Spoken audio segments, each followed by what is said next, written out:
Hey, this is Daniel from Adorama. I'm going to show you 3 simple lighting setups with 3 light fixtures.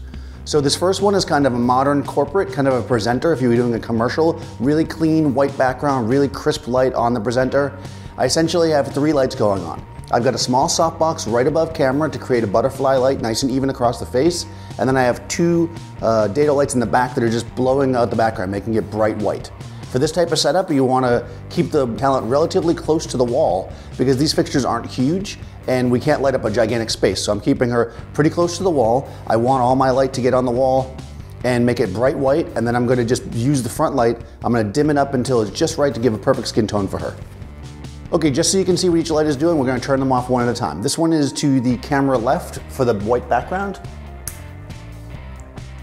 This one is here. This one over here is our camera right, white background. And you can see at this point I've got essentially a gray background, which you may also like. And this one here is the key light on the subject. So you see when I kill that, all the light in the space is gone. This is basically what you want to do. You want to control the lighting ratios in your space. Okay, this second setup would be ideal for interviews or even corporate headshots. Essentially I've used the same 3 lights, but I've taken my one background light and made a slash on the background. I've taken the second background light from the first shot and made it a hair light, and I've moved my key light to one side. This creates a nice shape to the face. She's going to be looking off to the side being interviewed. It's going to give a nice overall look. Okay, this setup I call athletic or badass. Essentially, I've taken the same setup as I do with the white background, but I moved the subject further from the background, so I have a little bit more control.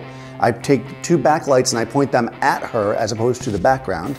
And then I take my key light and I dim it down a little bit, so it's almost a tiny bit underexposed on the key.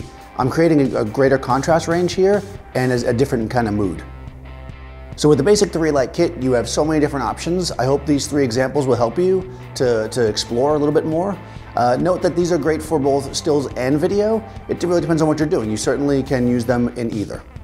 Thanks for watching. Be sure to subscribe to our YouTube channel, and I'll see you next time on set.